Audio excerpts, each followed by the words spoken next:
Sempre um Papo, Palavra Acesa, com Flávio Oliveira e José Miguel Wisnik. Inicia-se o vídeo institucional do Museu do Amanhã, no Rio de Janeiro. O vídeo acompanha uma jovem negra que está caminhando em lugares diversos, como nas ruas, ao lado da praia, ao redor do museu e dentro do museu. Também há imagens de diferentes ângulos do Museu do Amanhã. O evento ocorreu no dia 30 de setembro de 2025, às 17 horas, no Museu do Amanhã, no Rio de Janeiro. A roda de conversa acontece em um espaço grande dentro do museu. É possível ver ao fundo uma grande janela de vidro e a entrada do museu ornada com portas de vidro. No centro deste espaço foi montado o palco. Inúmeras cadeiras foram dispostas na frente, destinadas à plateia. No palco foram dispostas de maneira centralizada 3 cadeiras intercaladas por 2 mesinhas que carregam copos com água. Seu fundo é composto por um telão centralizado, rodeado por banners em tons de azul, verde, rosa, laranja e vermelho. No banner da esquerda, lê-se Palavra Acesa, sempre um papo. No canto esquerdo do palco há uma mulher de pé que traja roupas escuras. Ela é a intérprete de Libras e traduz simultaneamente tudo o que é falado. A apresentação inicia-se com Cristiano Vasconcelos de pé no palco, segurando um microfone e falando com a plateia. Ele é um homem branco de cabelos curtos, rente à cabeça de tom escuro. Traja camiseta de botões de mangas compridas branca e calça preta. Usa óculos redondos de aro preto. De Cultura do município, e tem sido uma honra receber esses debates que normalmente não aconteciam dentro... A primeira vez que o Sempre o Papo acontece dentro de um museu. O último foi com... Então o sarrafo está alto, Flávia. O último foi com a ministra Carmen Lúcia, que foi um espetáculo. E depois, inclusive, se viu como base do voto dela no último julgamento, que eu não vou dizer qual, né? Mas tem sido uma honra, tem sido um prazer, né? Porque criar esse dinamismo novo para o Museu do Amanhã, trazer poema e poesia para a centralidade do museu, embaixo da terra, que eu acho que é a discussão que a gente vem fazendo no Museu de Amanhãs possíveis e desejáveis, e não existe amanhã possível e desejável sem cultura, sem literatura, sem leitura e sem conhecimento. Então, Sérgio, venha cá fazer as honras da casa e todos bem-vindos. Sérgio Abranches é convidado ao palco. Ele é um homem branco de cabelos cacheados, curtos, de tom branco. Ele traja camiseta de botões de mangas compridas, jeans, por baixo usa uma blusa cinza e calça preta. Usa óculos redondos de aro preto. No YouTube do Sempre um Papo. Por isso, eu preciso que vocês nos autorizem a filmar, gravar o evento, e aquelas pessoas que não se sentirem à vontade, falam com o cinegrafista que ele pula quem não quiser aparecer. Esse Sempre um Papo é um projeto de conversas, em geral, em torno de literatura, e esse, em particular, é poemas que iluminam, conversas que transformam. E nós vamos começar com um poema do Drummond, que é o poema que nos vai inspirar nessa conversa, no meio do caminho. E, para isso, eu vou, antes de chamar os nossos convidados, que eu tenho um prazer enorme de estar com eles, isso vocês também, eu tenho certeza, vamos passar um vídeo de uma pessoa que ilumina todos os nossos eventos literários, Conceição Evaristo. Inicia-se um vídeo no telão que logo ocupa a tela inteira do vídeo em questão. O vídeo mostra Conceição Evaristo lendo um livro. Ela é uma mulher negra de cabelos grisalhos cacheados que lhe estão presos no alto da cabeça em um coque e são envoltos por uma faixa em tons de bege e preto. Ela traja vestido de mangas curtas de tom magenta e leva no pescoço um grande pano estampado com bordados. Usa óculos retangulares de aro preto. Seu fundo é composto por uma prateleira repleta de livros. Se perdendo nada, por favor, não me despertem. Quero reter no adentro da íris a menor sombra do ínfimo movimento. Quando meus pés abrandarem na marcha, por favor, não me forcem. Caminhar para quê? Deixe-me quedar. Deixe-me quieta na aparente inércia. Nem todo viandante anda estradas. Há mundos submersos que só o silêncio da poesia penetra. O vídeo volta para a roda de conversa no Museu do Amanhã e os convidados são chamados ao palco. Da esquerda para a direita, a primeira pessoa sentada é Flávia Oliveira, uma mulher negra de cabelos cacheados e escuros que lhe estão presos atrás da cabeça em um coque. Ela traz camiseta de botões de mangas compridas de tom amarelo e calça larga, também amarela. A segunda pessoa sentada é João Miguel Wisnik, um homem branco que possui cabelos curtos e grisalhos apenas nas laterais da cabeça. Ele traz a camiseta de botões de mangas compridas de tom azul e calça preta. A terceira e última pessoa sentada é Sérgio Abranches. É escritor, é compositor, apresenta suas músicas, ele é um grande intelectual público que domina todos os instrumentos necessários e é professor da USP, crítico literário e cultural. Zé Miguel.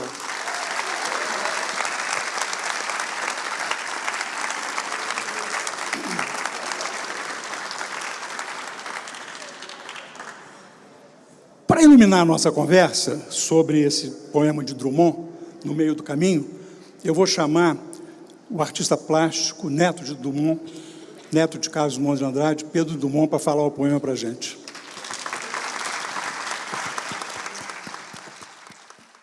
Pedro Drummond é chamado ao palco. Ele recebe um microfone e permanece de pé enquanto fala. Ao longo do evento, a plateia é filmada e está cheia. Eventualmente, alguns telespectadores são convidados a interagir com os convidados, e estes recebem um microfone quando falam. Afonso Borges, muito obrigado pelo convite e por lembrar sempre do Carlos. Então, o saudoso e grande Paulo Autran costumava dizer que tem 3 maneiras de dizer uma poesia. Uma forma fria, que seria mais ou menos: no meio do caminho tinha uma pedra no meio do caminho, tinha uma pedra no meio do caminho, tinha uma pedra. Ou uma forma grandiloquente, pomposa, antiquada: no meio do caminho tinha uma pedra no meio do caminho, tinha uma pedra. Ou talvez uma forma mais natural: no meio do caminho tinha uma pedra no meio do caminho. Ai, como dói. Mas eu vou tentar dizer de uma forma mais simples e drummondiana. No meio do caminho tinha uma pedra no meio do caminho, tinha uma pedra no meio do caminho, tinha uma pedra. Nunca me esquecerei desse acontecimento na vida de minhas retinas tão fatigadas. Nunca me esquecerei que no meio do caminho tinha uma pedra no meio do caminho tinha uma pedra.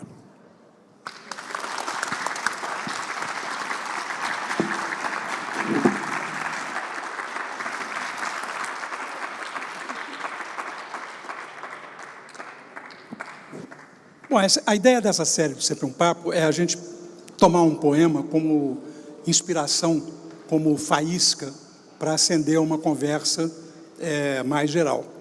E nós não vamos fazer uma conversa exclusivamente de análise do poema, mas nós vamos começar falando sobre o poema. Esse poema que tem uma aparente simplicidade, mas, na verdade, guarda e esconde e revela, ao longo da sua repetição, uma grande indagação, que pode ser metafísica, pode ser de outra natureza.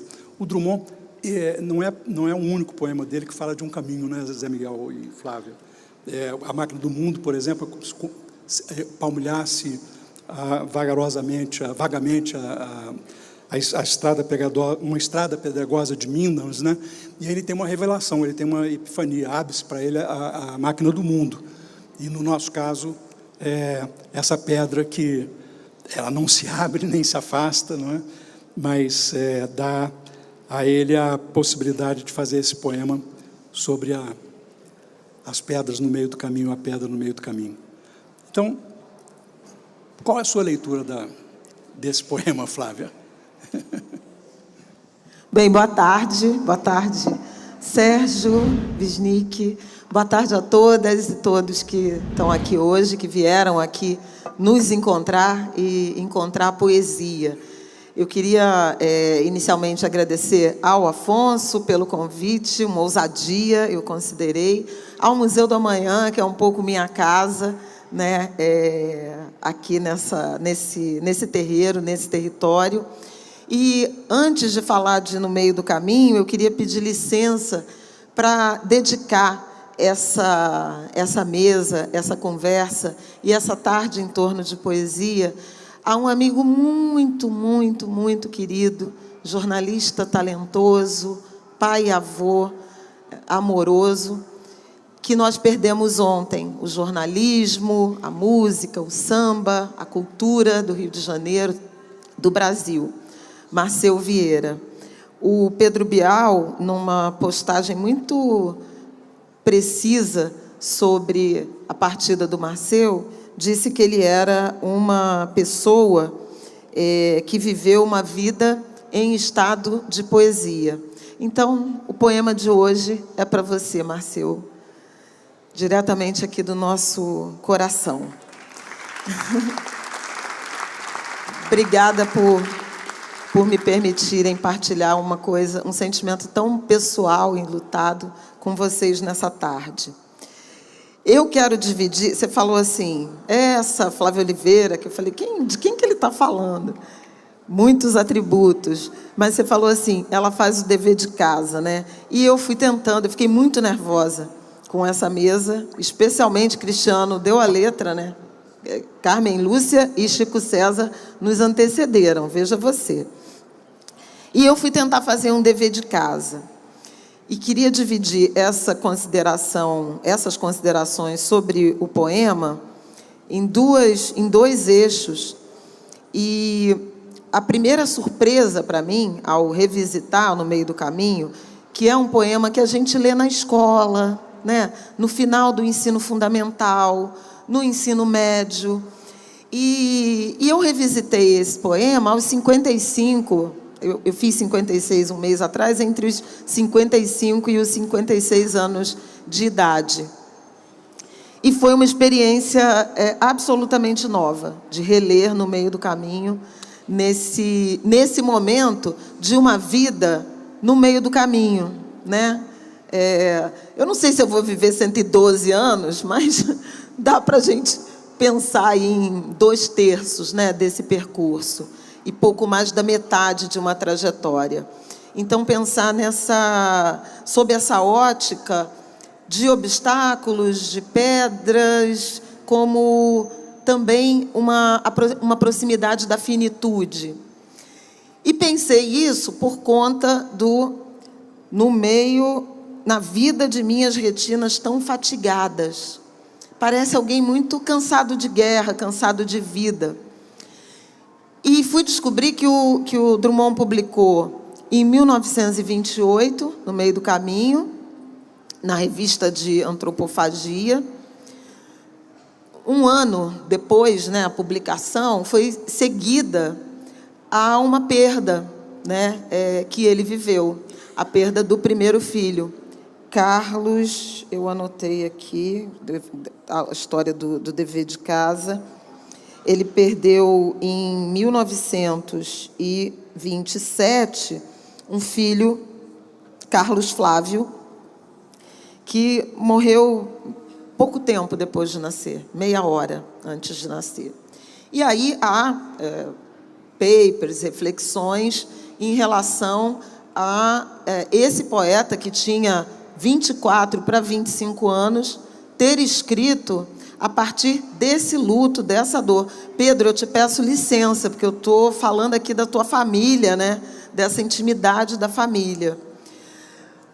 Mas fui visitar a idade com que ele escreveu e publicou, e é muito impressionante que esse jovem de 25 anos incompleto, estivesse falando das retinas tão fatigadas, né? E aí me remete a... não é sobre idade cronológica. Você pode se sentir velho e cansado aos 24, né? E absolutamente cheio de vitalidade, de energia vital, aos 80 ou mais. Então, essa é uma primeira reflexão que eu queria dividir com vocês, porque ela me surpreendeu muito, né?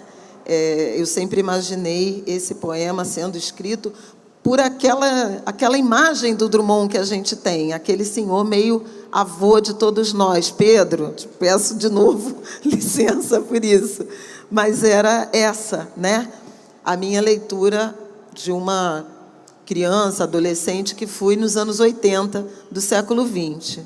A outra é um abuso, uma subversão absoluta, mas que eu não poderia deixar de compartilhar com vocês. Eu tenho um podcast com a minha filha Isabela, tem alguns e algumas angulers aqui, como a gente chama, o podcast chama Angu de Grilo, e a Isabela falou assim ontem, na nossa gravação de programa, quero saber quantos minutos vai levar para você, num poema, numa conversa sobre No Meio do Caminho, falar de Exu. E eu falei, bom, já está dito, né? Porque eu sou uma mulher de candomblé, mas eu não trago uma reflexão sobre religiosidade ou modo de vida de matriz africana a partir de um proselitismo religioso, mas de um entendimento sobre a vida e partindo um tanto da mitologia, né? Em particular em Yorubá, mas dos mitos africanos. E aí, quando você lê, no meio do caminho tinha uma pedra no meio do caminho, sob uma interpretação ou uma ótica dos mitos de África, e Yorubá em particular, é impossível não pensar nesse meio do caminho, nesse caminho e nessa pedra, como representações não necessariamente de obstáculos, mas de sinais, de apoio, de acolhimento. Então, a gente aprende, né, estudando mitologia africana e Yorubá, que Exu é a divindade, o orixá, a figura mítica das encruzilhadas, né, das escolhas de caminho, das portas de rua, mas vamos pensar numa encruzilhada como esse encontro de 4 caminhos, né? Você pode ir para frente, você pode recuar, você pode dobrar à direita, você pode dobrar à esquerda. O caminho, propriamente, e foi tão interessante, Sérgio, você mencionar a máquina do mundo e a estrada, e o ferro e as minas, porque o senhor dos caminhos, na direção de abrir passagem, proteger a trajetória, é Ogum, que também rege o ferro, os metais, a forja. E aí a gente vai lá para Minas Gerais, né? E a pedra é Xangô, né? Vocês já devem ter ouvido sambas enredos, pontos, manifestações de cultura, mora na pedreira, é a pedra, é o trovão, mas é também a pedreira, a pedra. E aí eu pensei numa leitura desse poema a partir de uma mitologia africana, afro-brasileira, pensando na escolha de um caminho, na trilha de um caminho e num encontro com essa pedra, que pode ser Xangô, porque está representado como essa manifestação da natureza, como esse recurso, mas pode ser qualquer outra pedra.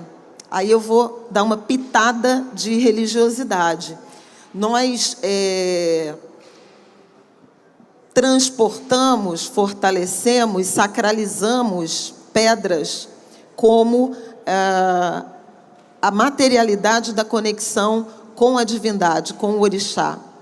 Então, se você vai, enfim, fazer algum tipo de obrigação, de iniciação, para Exu é uma pedra, para Xangô é uma outra pedra, para as divindades de água, Iemanjá, Oxum, são outras pedras, com outras características, com outros tons.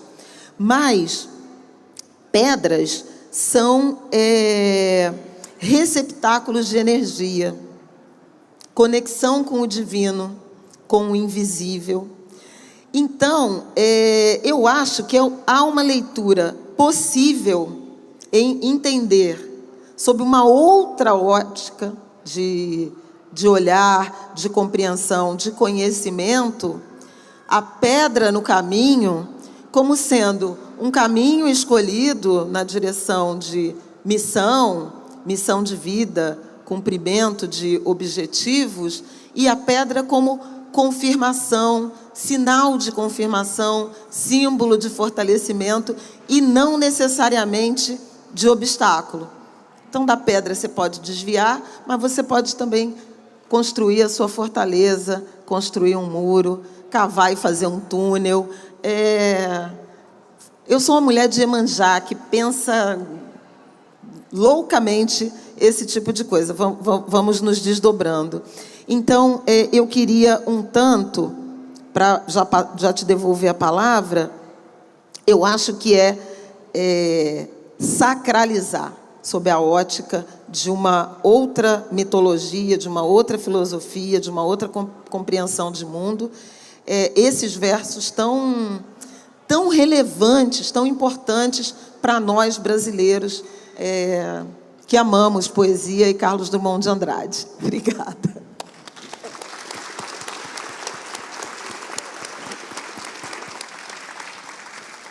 Mas o maior mistério da literatura é exatamente que a obra vai se realizando a cada leitura. Cada leitor, na verdade, encontra uma interpretação própria daquilo que o autor escreveu, né? E o poema, então, ele se presta muito a isso, né?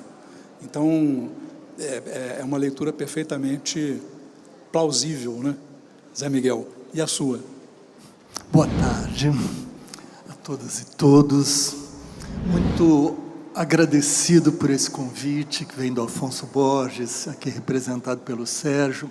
Quero dizer que eu fico muito feliz com essa companhia, essa conversação com Flávia, que eu estava dizendo a ela que eu vejo ela todos os dias, ela está lá em casa, né? E é próprio da televisão que nos dá essa familiaridade, este sentimento de que você convive com a pessoa de fato. E eu admiro muito a Flávia. Acho que tudo que ela diz ali é não só informativo e tem a consistência informativa, mas tem uma maturidade, uma sabedoria, que é uma decantação de vida, que isso não é toda hora que se tem ou que se encontra. E a fala que ela acabou de fazer é uma demonstração disso. Ao mesmo tempo, em outra área inesperada, né? Quer dizer, inesperada, ou pelo menos diferente daquela com que nós, vamos dizer, a conhecemos no jornalismo.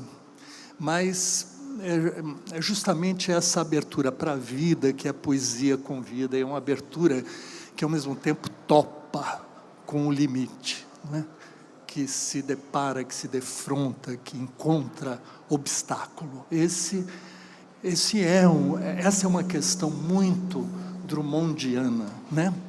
E eu queria dividir com vocês uma pequena história desse poema. Esse poema tem uma longa vida.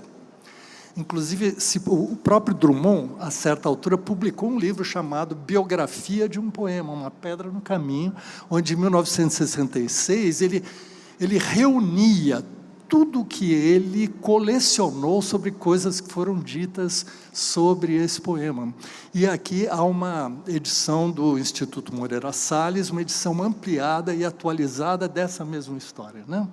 O que é curioso é o seguinte: esse pequeno poema que se repete dentro dele, que parece que não diz propriamente nada que você capte, a não ser a própria opacidade da pedra e o cansaço profundo das retinas, né? Isto que é um poema que foi acusado inicialmente de não dizer nada, de ser sobre coisa nenhuma. Na verdade, é um gesto de maturidade, de certo modo súbita, do modernismo que tinha iniciado em 22 e que, a essa altura, lançado num livro em 1930, dá um salto realmente de densidade. É este livro do Drummond e este poema. E essa densidade causa estranheza, profunda estranheza, e os sentimentos antimodernistas que o poema despertou. E o poema foi atacado, achincalhado, foi injuriado. A figura, a pessoa de Drummond foi desde cedo acusada de ser o autor desta loucura. E isso está ligado ao fato de que o poema tocava diretamente ou radicalizava uma questão da poesia, que é abrir-se ao dizer de algo que não está propriamente concluído, explicado. Esse poema vai fundo nesta, vamos dizer, propriedade, nessa capacidade, nessa força da linguagem poética, que é de não se fechar, mas se abrir para as leituras. Então, a pedra, nós diríamos que é fechada nela mesma, mas o poema que põe a pedra nesse lugar, né, e que vai a ela desse jeito, né, se batendo com ela, é um poema que, ao mesmo tempo, abre a pedra às muitas leituras, e foi isso que o poema provocou. Provocou, inclusive, ao longo dos anos 20, quer dizer, anos 20 que já estava no fim ali, mas dos anos 30, e isto recrudesceu nos anos 40, quando o Drummond veio para o Rio, ocupava uma posição de funcionário público no governo Capanema, e essa posição política fez com que, além dos antimodernistas, os inimigos políticos acusassem o Capanema, ou acusassem aquela instituição, atacando o poeta, vamos dizer, autor daquele poema maluco. Mas isto, ao mesmo tempo que o poema ia se consagrando, ou sendo fundamental para a própria consagração da figura de Carlos Drummond de Andrade como poeta maior. Então, este poema foi o núcleo de um processo que nós podemos dizer de fama e infâmia, que cercaram Drummond. E como é próprio de alguns artistas, vamos dizer, revolucionadores, que mexem em conteúdos conscientes e inconscientes, que é o fato de que eles produzem uma reação em cadeia, que é ambígua, porque era ao mesmo tempo o sentimento de que ali estava o grande poeta do século XX. E ao mesmo tempo ele era, vamos dizer, o alvo de todos os ataques às incompreensões e também de outras, vamos dizer, concepções de linguagem que se sentiam agredidas pelo poema, se sentiam agredidas com um objeto de linguagem que não se autoexplicava, mas provocava, né, o leitor. E nesse sentido, num depoimento que o Drummond fez a certa altura, ele declarou às vezes que o que marcou a vida dele, que ele se dizia um funcionário público, que não teve grandes acontecimentos biográficos, a vida dele não é uma grande aventura, ele dizia um poema assim, que não tinha grandes pretensões, mas ele é o autor deste poema, isso define uma vida, né? Uma biografia. E o poema, aliás, começa no meio do caminho, remete à Divina Comédia de Dante, no meio do caminho de nossa vida, ou seja, que é um marco, na verdade, não precisa estar no centro, na metade, né, numérica da vida, como você disse, Flávia, mas que é um ponto de inflexão da vida. E esse poema é um ponto de inflexão que fica ressoando. E depois, nos anos 50, 60 e tal, o que fez o Drummond, com uma minúcia de funcionário e uma minúcia quase sadomasoquista, ele colecionou tudo isso e lançou nesse livro, que tinha na capa a esfinge de Gizé, sabe, a esfinge egípcia, como se a esfinge do poema se apresentasse no seu resultado, que é produzir todas aquelas visões. Todo tipo de querela se deu em torno do poema, e principalmente o poema entrou para a linguagem comum. ele passou a fazer parte do vocabulário geral. E você falar, não, no meio do caminho tinha uma pedra, tem uma pedra, e isto para qualquer e as mais diferentes situações. Isso nas situações literárias, gramaticais, porque se dizia, o poema era acusado também de não usar a forma supostamente correta da norma culta, que era no meio do caminho havia uma pedra. Em vez disso, no meio do caminho tinha uma pedra. Só que a poesia não é feita vamos dizer, dessas normas. Ela é a força da linguagem, o nosso corpo a corpo com a linguagem, né? E, de fato, se a gente fala no meio do caminho havia uma pedra, é evidente que se cria uma situação. Eu aqui, a pedra lá. Lá estava a pedra. Agora, no meio do caminho tinha uma pedra, é eu e a pedra, né? Inseparáveis, numa relação intensa. Então, discussões literárias, discussões linguísticas, mas discussões de todo tipo, inclusive políticas. E nesse registro, você vê que, a certa altura, os mais diferentes figuras da política brasileira, nas mais diferentes situações, usaram o poema, que entrou, portanto, para a linguagem comum. Desde Luiz Carlos Prestes, por um lado, aos seguidores do ditador Costa e Silva, citavam, de algum modo, porque aquilo tinha entrado num vocabulário coletivo, digamos assim.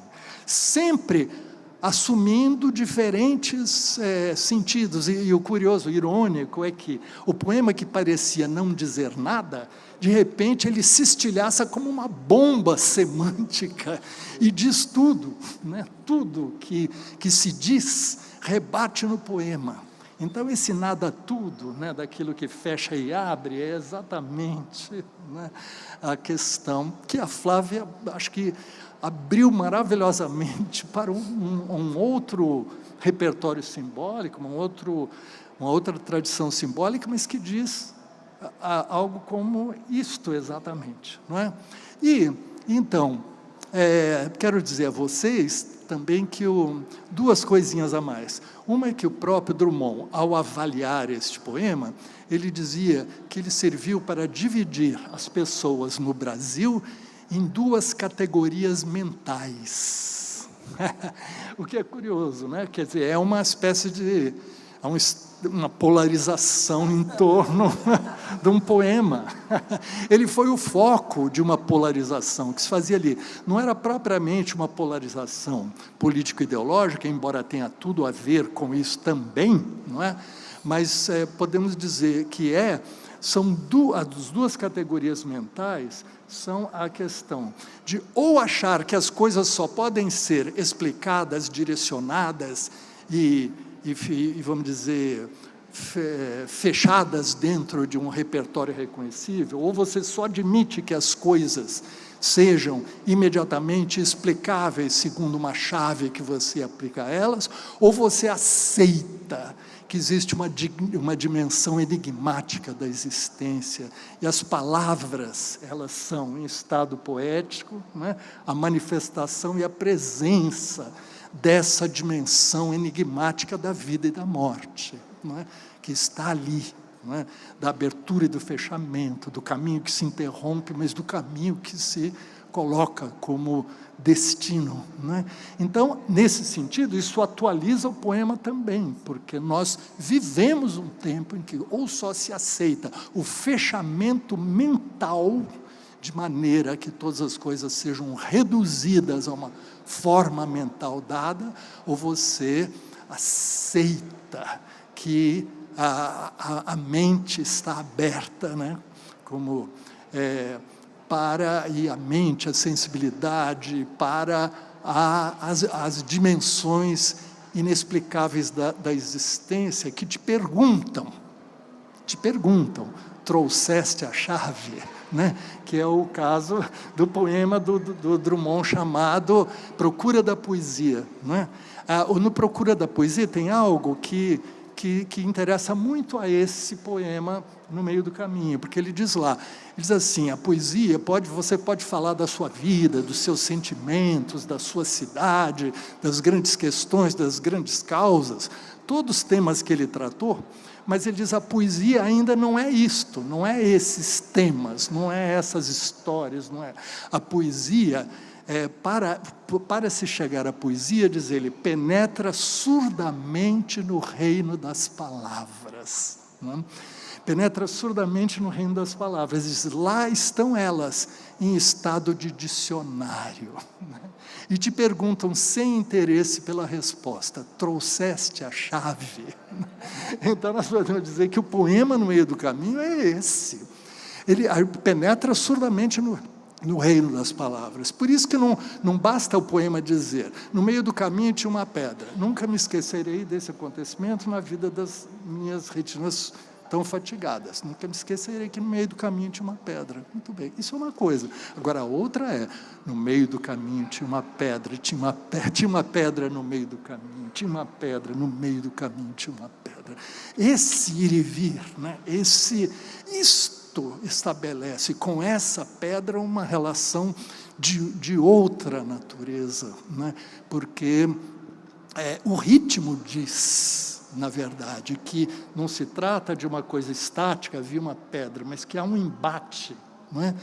E esse embate com essa opacidade é ali a grande questão, não é? E também esse verso fundamental, nunca me esquecerei desse acontecimento na vida das minhas retinas tão fatigadas. As retinas tão fatigadas, quem de nós não tem as retinas fatigadas? Quem de nós já não viu demais? Já não viu o insuportável? Quem de nós não experimenta o trauma da existência do mundo moderno que se abria ali, né? Que se expôs a tragédia humana e todos os embates, né? Com uma crueza, né? Que faz com que as crianças nasçam vendo a tragédia humana, aonde elas estão vivendo, onde quer que isso esteja se dando. Essa dimensão toda, nós podemos dizer que uma intuição, uma antena poética capta, né? Em Minas Gerais, em 1924, não é?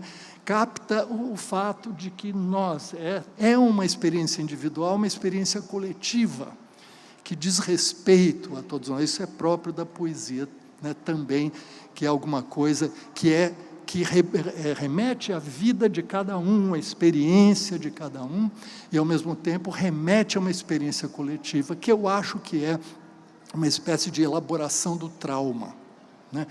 Só para concluir, existe um texto de Freud que diz que o trauma, a experiência traumática, e ele pensava na experiência das guerras, da guerra do começo do século XX, é uma experiência que só se pode elaborar ou tratar com ela pela espécie de repetição, porque a repetição é uma forma de anestesia do trauma. É como o trauma é esse componente intratável em nós, não é?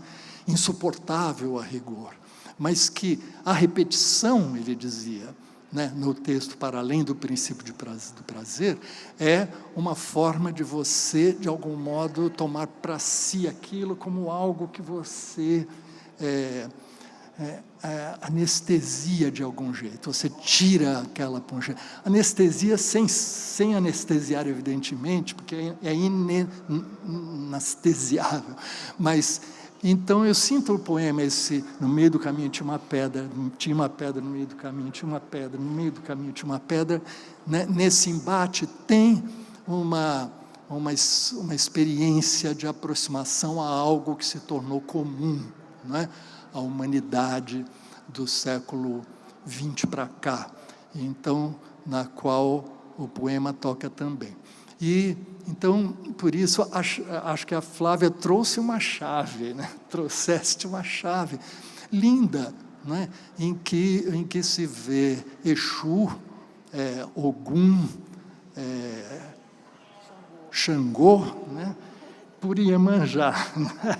Então, no sentido, na verdade, que esses sistemas simbólicos são sistemas que tratam, que vão ao núcleo de questões que são de tal modo fundantes, essenciais, que elas se reencontram, a poesia se reencontra, ela se faz. Um poema aberto como esse, né, se deixa ler por essa questão da encruzilhada, do embate, né, do impedimento, mas isso como forma, ao mesmo tempo, de acesso ou a abertura, né, aos cruzamentos e às possibilidades.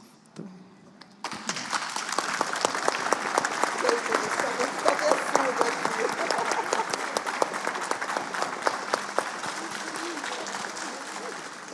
Ô, Flávio, a gente está exatamente nessa ideia da encruzilhada como um momento de escolha, né? E o obstáculo, a pedra, também, ela te desafia a escolher, né? Ela te desafia o que fazer, né? E como é que você usa a sua interpretação, a sua leitura no meio do caminho, para pensar as escolhas que estão diante de nós e as pedras que estão diante de nós, suscitando essas escolhas? Interessante a gente trazer essa imagem, né, da encruzilhada, e eu falei no primeiro bloco, né, se a gente pensar nessa cruz, né, você segue, você recua, você dobra à direita, dobra à esquerda, e há uma leitura política, né? O que eu acho é que, se há um obstáculo à vista, e no meio do caminho, a gente pode pensar no meio do caminho da nossa democracia em amadurecimento, né? É uma leitura, né? Ministra Carmen falou muito aqui dos 37 anos, né? Da aproximação dos 37 anos da Constituição. E neste 2025, 40 anos do fim da ditadura, da redemocratização. Uma primeira leitura não tem retorno. Dessa encruzilhada, a gente não vai voltar, né? Não recuaremos no sentido de defender esse ativo, esse legado, essa conquista, essa vitória. Mas tem um baita... Vou deixar para vocês decidirem se vocês dobram à esquerda ou à direita. Há caminhos possíveis, né? Mas eu acho que fundamental é a ideia de não recuar, de seguir adiante e de enfrentar essa pedra. Aí fui pesquisar o que faz com pedra, né? Que tamanho é essa pedra, né? Qual é o tamanho desse obstáculo?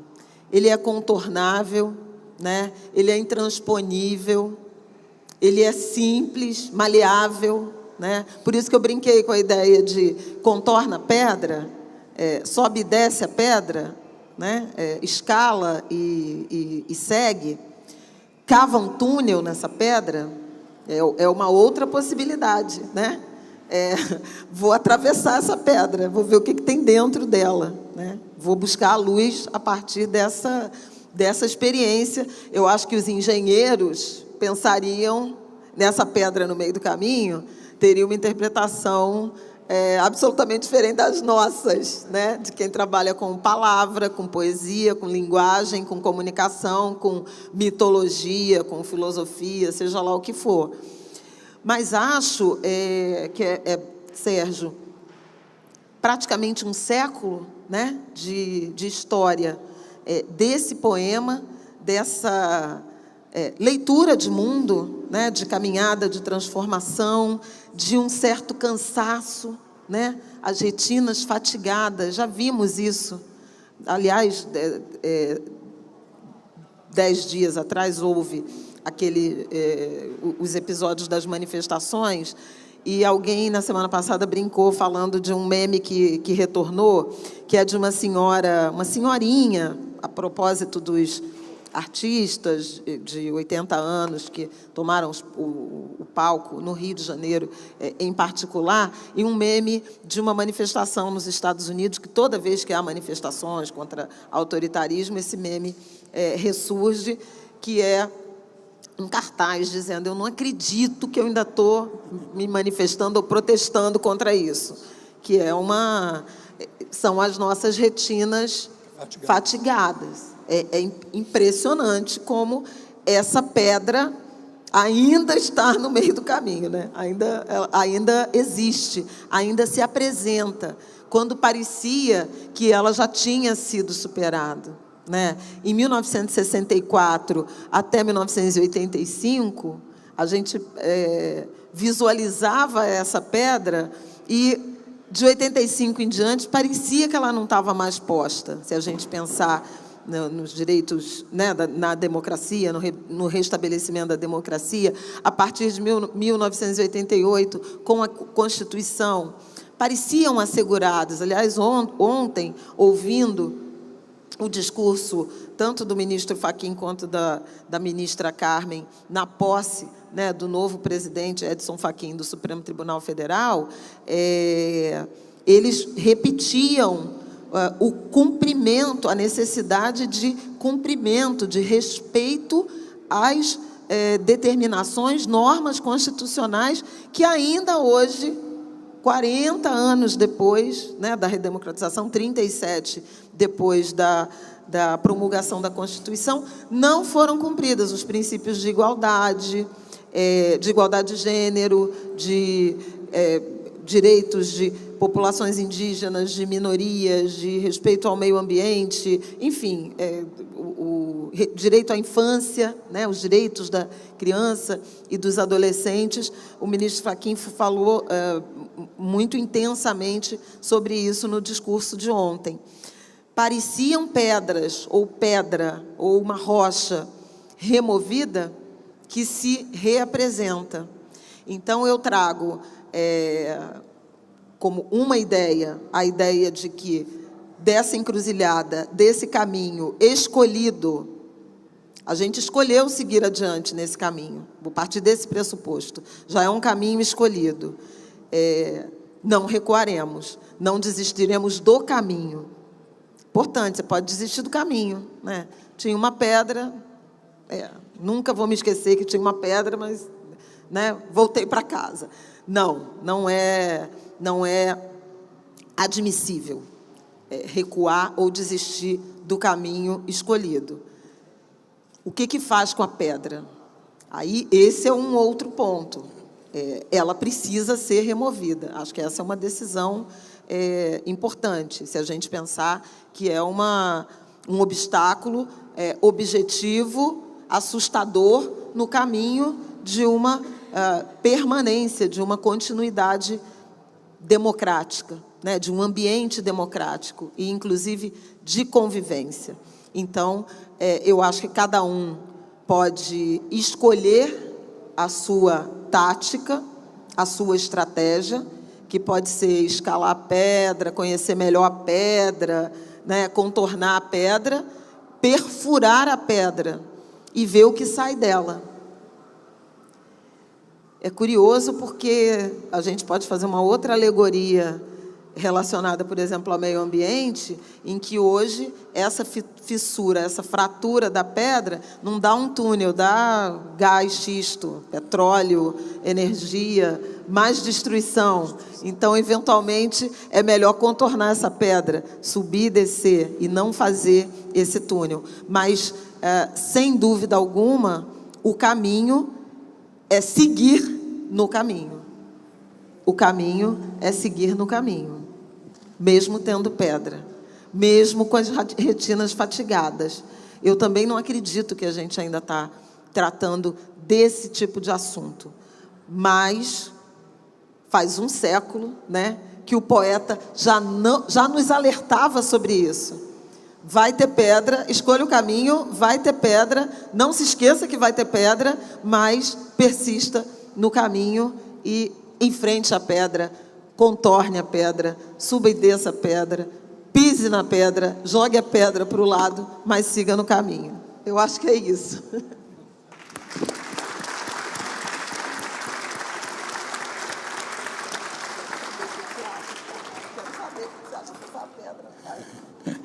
Zé Miguel, você. Então, essa situação de uma pedra que parece ser removida e que volta, remete a um outro mito ocidental, né? grego, que é o suplício de Sísifo, não é? Que é esse mito de uma situação em que você tem a pedra, você tem que levá-la para o alto de um morro. Quando você leva Peça lá... incrível do Gregório, né? Do Gregório do Vivier. Pois é.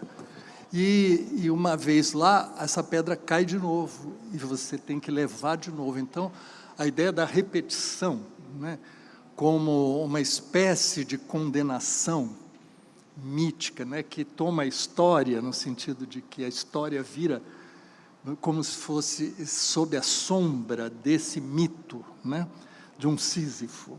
Então, a alegoria que você propôs, né, ela nos mostra essa sombra de Sísifo sobre nós, que a gente tem que enfrentar.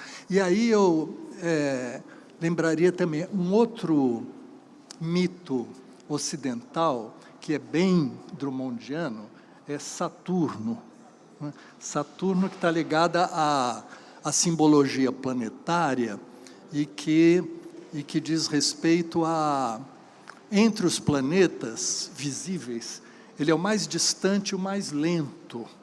Né? E como, durante milênios, o céu foi como se fosse um livro, né, que se lia, então os movimentos estelares eram vistos como uma grande frase, né, cósmica, e ali Saturno fazia esse papel do limite, do obstáculo, porque ele é aquilo que é lento, que tem que ser atravessado a depender do tempo, dependendo de consistência, de ganhar consistência, de tornar-se mestre de si, né? Aceitando o limite que se coloca, né?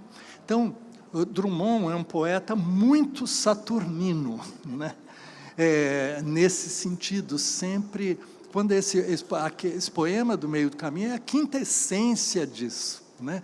E o Sérgio relacionou muito bem com A Máquina do Mundo, que é um grande poema, vamos dizer, filosofante, né? Sobre, na estrada pedregosa de Minas, de repente, num crepúsculo, quando vai desaparecendo a luz, naquela entreluz, se abre a máquina do mundo e se revela, e o convida para atravessar. Seria o contrário deste, porque a máquina diz, pode vir, que tem, né? E oferece para ele mundos e fundos, vem que tem.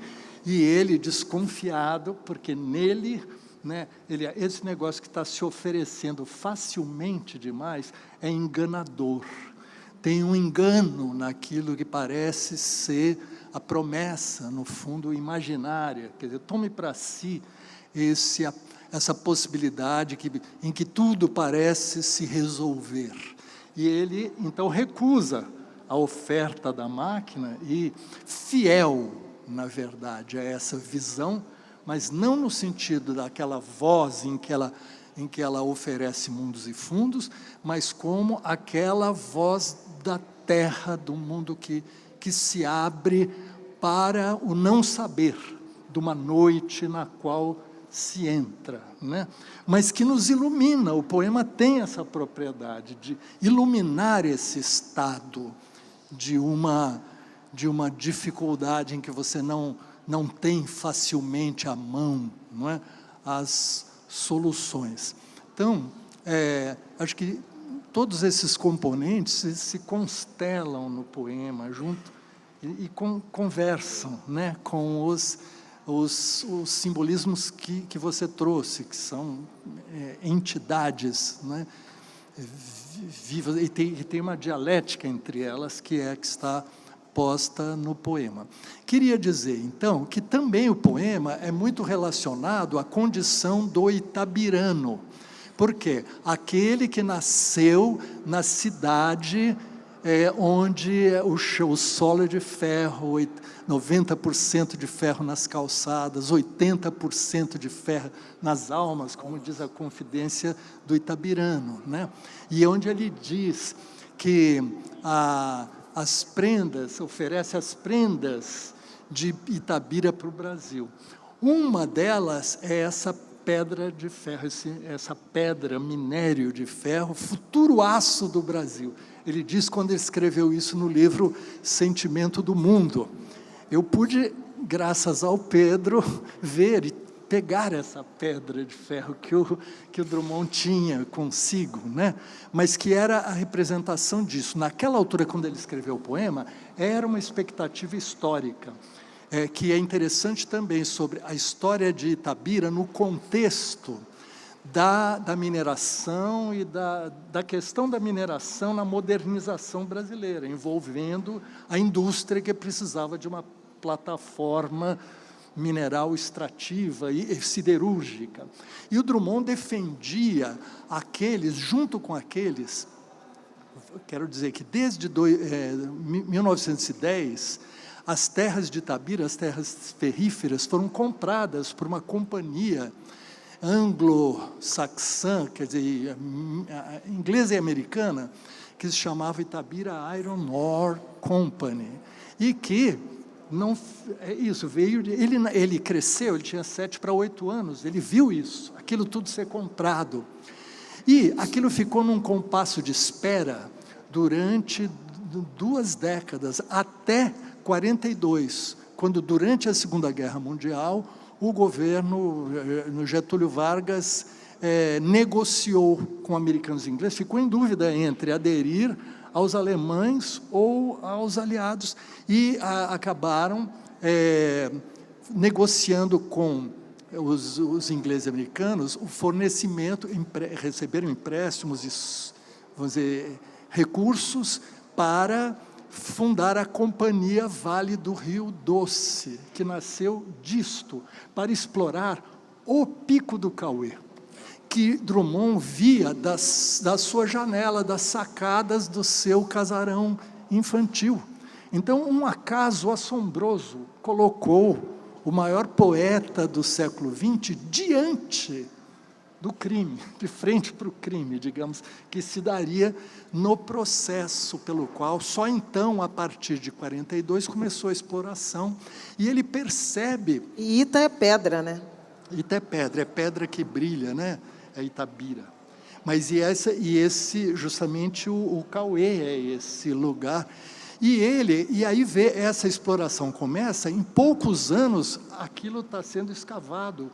E depois, ele presenciou aquilo virar uma cratera, desaparecer essa montanha e ela se transformar. Então, ele viu esse processo se dar, e é uma destruição da memória afetiva, da paisagem e da vida coletiva, não é? Que é simplesmente invadida por uma companhia que está no coração da cidade, pelo menos, quer dizer, no coração da cidade, muito de perto, e que causa uma destruição e chove minério de ferro em Itabira, não é? Os trens saem diariamente, o que ele chamou de trem monstro, né? Em que a montanha vai sendo corroída e transportada. Então, tudo isso foi tratado por ele, e é um poeta, portanto, que a pedra e a pedra de ferro têm uma significação profunda. Quando ele escreveu o poema, ainda não tinha acontecido tudo isso, mas esse é o elemento dele, este é o seu elemento de formação profunda da sensibilidade, né? A pedra, né, 80% de ferro nas almas significa saber que você está com um limite, não é?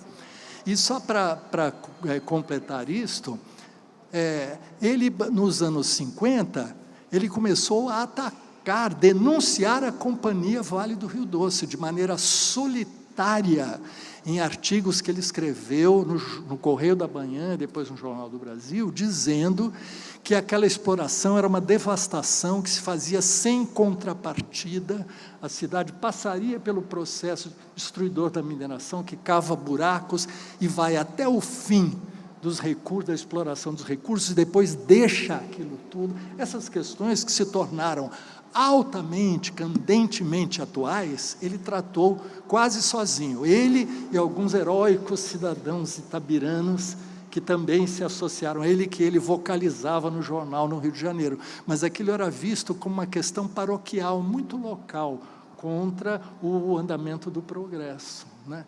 E aí, para concluir, em 1970, a Companhia Vale do Rio Doce publicou no Globo um anúncio que tinha como manchete o seguinte: há uma pedra no caminho do desenvolvimento brasileiro. E então, em momento da ditadura, essa empresa estatal, ela enfrentava, na verdade, é um enfrentamento do poeta com essa grande máquina. Isso é raro no mundo, que um poeta tenha peitado um poder geopolítico de tal envergadura. E é justamente essa máquina que acusa, né, o golpe, vingando-se contra o poeta, porque a manchete dizia: há uma pedra no caminho do desenvolvimento brasileiro. E a frase tinha dois sentidos. Um era: nós acabamos de completar, esta pedra que mostrava na coisa, era depois de 20 milhões de toneladas de minério de ferro exploradas em Itabira. Isso trouxe divisas da ordem de 150 bilhões, mais não sei o que, não sei o que. E terminava: é de pedras assim que o Brasil precisa. E isso, portanto, queria dizer, a pedra no caminho do desenvolvimento, para eles, era a pedra minerada, exportada e fazendo sem olhar para os processos de destruição que aquilo promovia. E, por outro lado, a pedra obstáculo era o Drummond, era a pedra do Drummond. Há uma pedra no caminho, o que ele sugere é isso. O Drummond coloca a pedra no caminho, obstaculizando, mas nós estamos abrindo esse caminho. Então, você vê que há uma disputa, justamente, política, né, e econômica sobre esse cruzamento histórico que se dá ali. Então, para a gente sentir como tantas camadas foram mobilizadas pela ação da poesia do Drummond. E, pô, desculpa, Sérgio, mas é muito impressionante essa leitura, porque ela permite, inclusive, uma outra leitura do poema, né? Se você pensar que a pedra não é o obstáculo a ser removido, e na verdade, é a melancolia sobre a pedra retirada, né? Pode ser tinha uma pedra no meio do caminho, que é essa montanha. Que já não tem mais. Né? Que não tem mais, né? Nunca me esquecerei que tinha uma pedra no meio do caminho, né? À luz de uma leitura socioambiental, né? Não é sobre remover a pedra, não é sobre fraturar a pedra, não é sobre fazer um túnel, é sobre efetivamente contornar e seguir, né? Muito lindo isso. Muito bom. Todas essas possibilidades. Muito bom. Olha aqui, a gente ainda tem um pouquinho, uns minutinhos. Eu quero abrir para perguntas. Alguém tem pergunta? Quem for fazer pergunta, por favor, se levanta para permitir melhor visualização. Eu queria ouvir o Pedro também. Bom, Flávia, primeiro eu queria te agradecer e te parabenizar porque você trouxe à luz uma interpretação inédita e nova sobre este poema, né? Que é incrível, né? Porque eu costumo dizer, e não sou eu o único que diz isso, que a poesia nos une. E você está mostrando mais uma face dessa união de culturas, de raízes e ancestralidade. Então, muito obrigado, e obrigado a todos vocês pela aula que estão nos dando.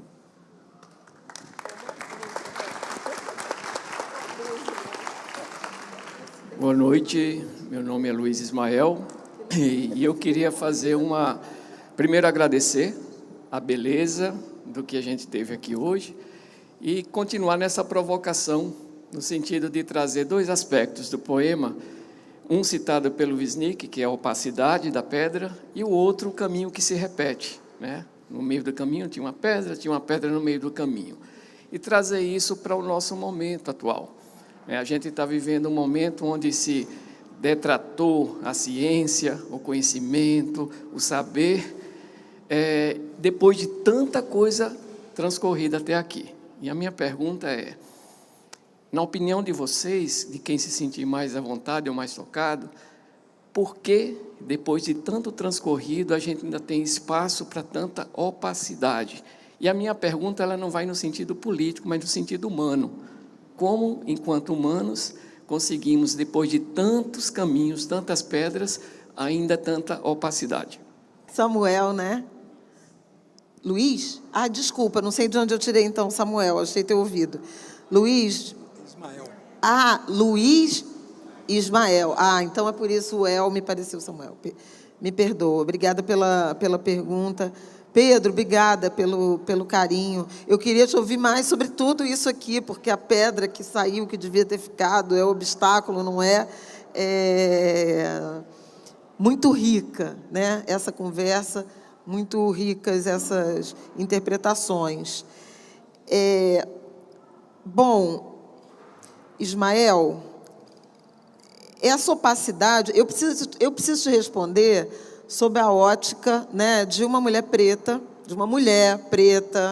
que cresceu no subúrbio, então de origem periférica, não sou mais periférica, mas sou 80% periferia, Irajá, subúrbio, né? E isso não sai da gente. Então, me parece que essa opacidade que você identifica e com a qual eu concordo é parte dessa fricção mesmo, né? Tem gente de um lado tentando conquistar espaço, ter mais espaço, ganhar melhores posições nesse terreiro, nesse território, nessa arquibancada. E quem ocupava esses espaços anteriormente, e até se a gente pensar na história brasileira, né? Se a gente pensar que esse Brasil que a gente conhece começa nas capitanias hereditárias, é uma fricção que ninguém vai abrir caminho, ninguém vai tirar a pedra do caminho, né, de livre e espontânea vontade.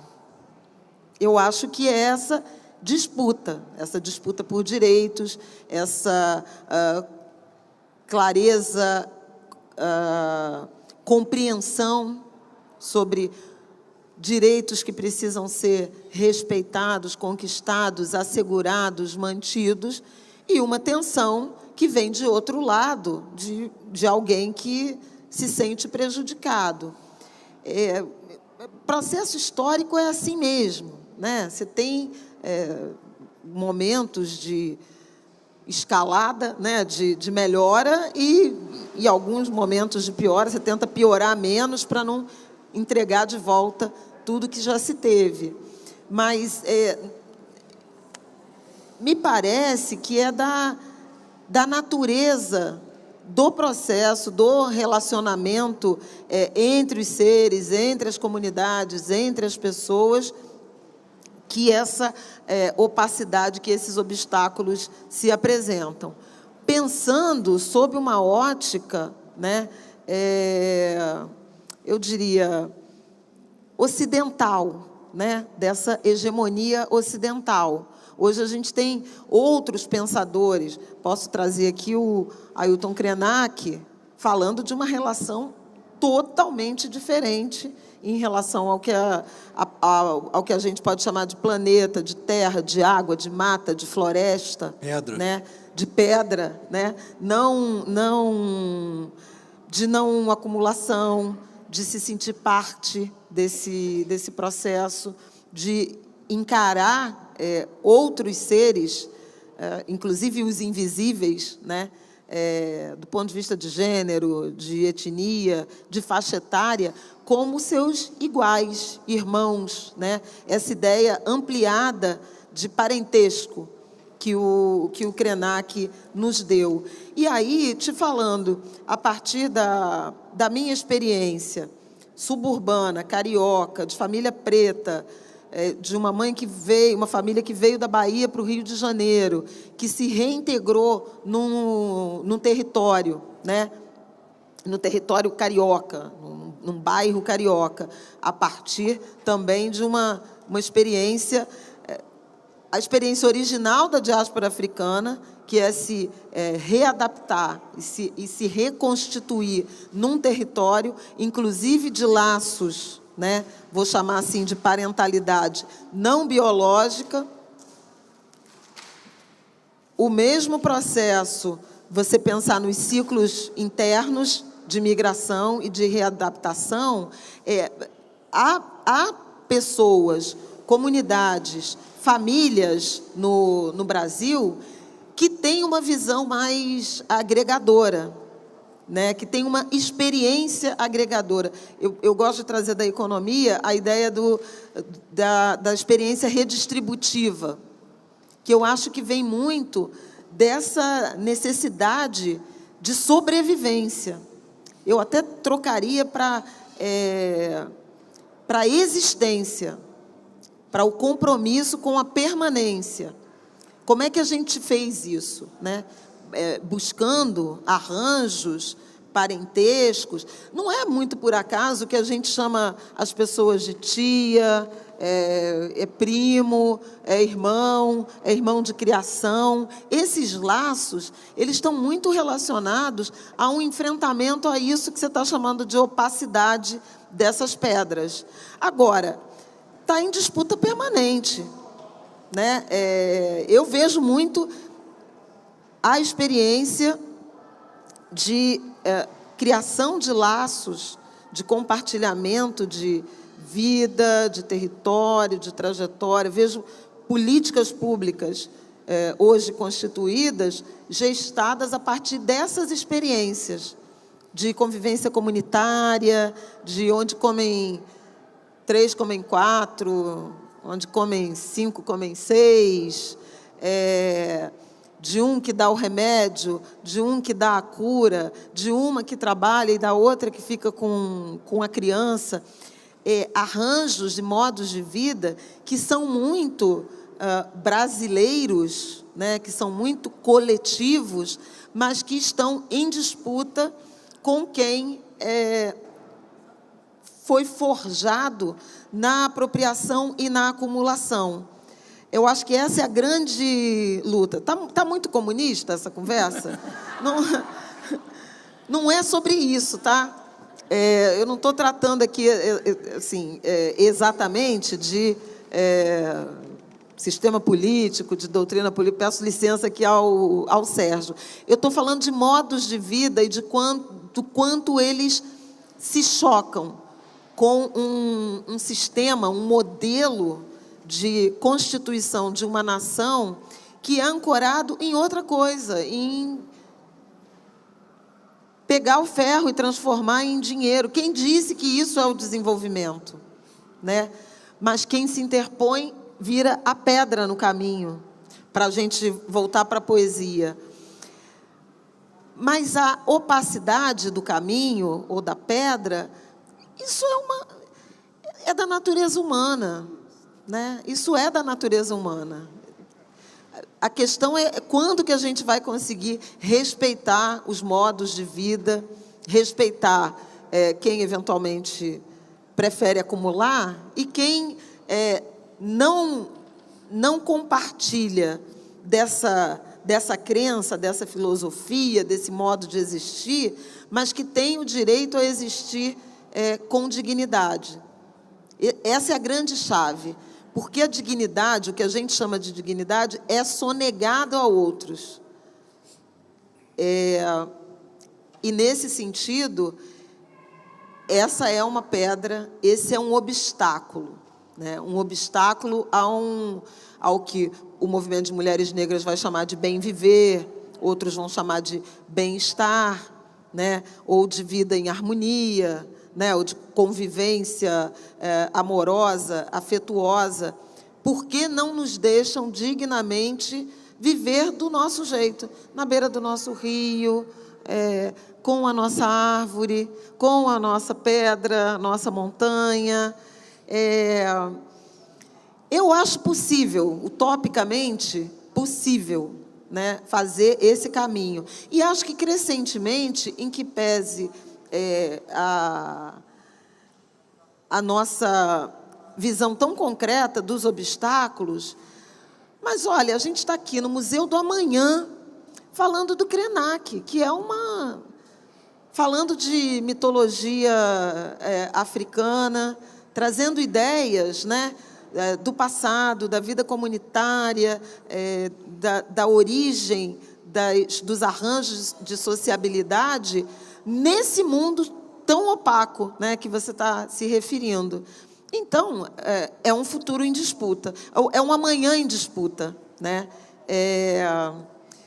Ingenuidade a gente achar que não vai ter uma pedra, alguma opacidade no meio do caminho, né? Claro. Gente, acabou o tempo. O Wisnik tem que se Mas despedir. eu vou dar uma palavra final aqui para o demais, Zé Miguel. como sempre. Por favor, Zé Miguel, para encerrar. O Krenak diz que Drummond é o seu escudo. E ele tem com o Drummond, os Krenak, a afinidade de que eles têm uma luta com a Vale. Sim. E que esse trem monstro que aparece na poesia do Drummond passa junto da terra Krenak. Eles têm que ouvir aquilo, e tem uma curva ali, diz o Krenak, que eles têm que apitar. Então, eles ouvem aquilo dia e noite, aquele trem passando, aquela curva, aquela Zé coisa. Miguel, e também a mesma empresa que destruiu a pedra do Drummond, destruiu o rio do Krenak, do Ailton. Exatamente, porque aí nós não falamos, mas que Mariana e Brumadinho são extensões diretas dessa história que o Drummond denunciou solitariamente nos anos 1950. Denunciou até a exaustão, né? Até o cansaço, quer dizer, de sentir que não tinha possibilidade, porque tudo aquilo era interpretado, as 20 bilhões de pedras exploradas, os 150 bilhões de dólares previstos, não sei o que, as divisas, tudo isso é que volta na forma desses rejeitos que em suma, que matam e destroem em Mariana e Brumadinho. Isto tudo é exatamente a mesma história. E Krenak, né, Ailton Krenak, né, vive isso muito com uma afinidade muito grande com o poeta, para a gente ver como todas essas conversas e esses recados. Eu só queria ainda dizer, aqui está um paralelo que a gente poderia fazer com Guimarães Rosa, porque Guimarães Rosa tem o texto, O Recado do Morro. O Recado do Morro é uma narrativa sobre uma viagem feita pelo sertão, em que um grupo vai indo, levando um naturalista para conhecer o sertão, e vão encontrando os recadeiros pelo caminho, 7 recadeiros. E o primeiro deles é um que vive numa caverna, numa gruta de 7, ou uma gruta de várias grutas dentro, que tem um sumidouro, que se você tirar uma pedra, você não ouve onde ela cai. E é esse que está andando, é um eremita, algo maluco, mas que diz que o morro está falando, e diz palavras sobre festa e luta de morte, que ficam ininteligíveis num primeiro momento, e que depois são ouvidas pelos outros recadeiros e vão passando. Ao longo da viagem, essa mensagem vai mudando, e no final, no 7º recadeiro, é o cantador, que faz dela uma canção, e essa canção incide justamente sobre o tema, sobre a viagem e tal, não vamos entrar em detalhes sobre isso. Só quero dizer que, então, o primeiro recadeiro é o saturnino, é esse que está na ligação profunda com a pedra, é esse que tem intimidade com a opacidade.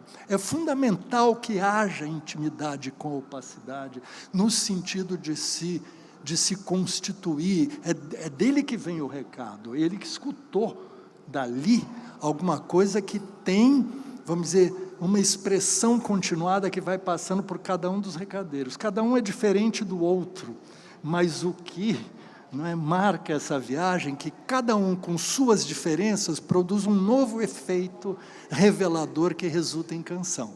Para a gente terminar, canção é uma coisa tão importante no Brasil, e ela é, talvez, vamos dizer, o continente dos nossos recados, né? O lugar onde as pontas todas se seguram, onde as coisas todas, de algum modo, se dizem pela palavra e pela sensibilidade não verbal. Isso é profundamente presente em Guimarães Rosa aqui, mas é presente nesse domingo muito próximo em que nós tivemos um recado dado ao Brasil, né, que era justamente esse: é intolerável o que está se passando, que isso ganhe uma dimensão potente num domingo luminoso, vem pela canção, vem de algum modo muito chamado pelo canto, pela canção, por esta reserva de vida que a gente tem na nossa cultura e que, sim,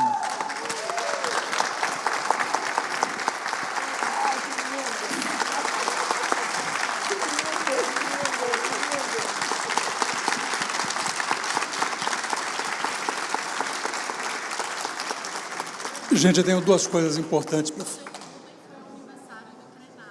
Foi. 72 anos. Se não existisse a possibilidade da poesia, a gente já tinha naufragado. Ele tinha toda a razão. Todo mundo ouviu? Ontem foi aniversário do Krenak, fez 72 anos. E ele disse que se não existisse a possibilidade da poesia, nós já teríamos naufragado. Obrigada. Olha, eu tenho duas coisas importantes para falar para vocês. A primeira delas é que agora, depois da conversa, o Zé Miguel vai autografar o livraço dele, que eu recomendo, Viagem do Recado, que é um livro sobre música e literatura sensacional. E eu tenho aqui 5 exemplares do livro do Drummond, que a editora cedeu para eu distribuir para o público. Como eu não vou fazer uma loteria, eu vou fazer o seguinte: 2, eu vou dar um para o Luiz Ismael, que fez pergunta, e outro para você, que lembrou essa maravilhosa frase do... E os outros 3, eu não sei exatamente o que fazer. De modo que...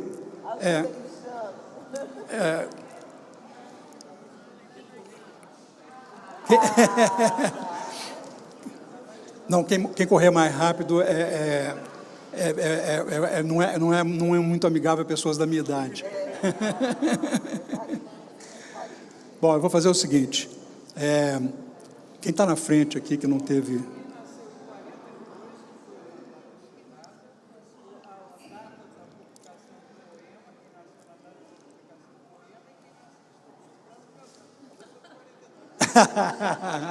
Tá bem, ganhou. Agora, eu tenho a impressão que aqui não tem ninguém que tenha nascido quando o poema foi escrito, publicado. Mas quem vier aqui pegar, eu dou os 2.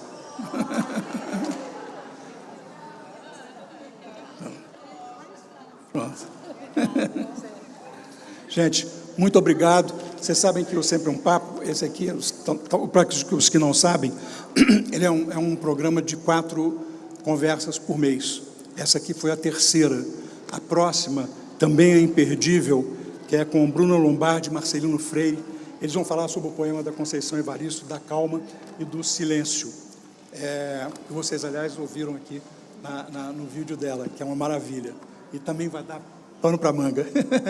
Muito obrigado, gente. Muito obrigado.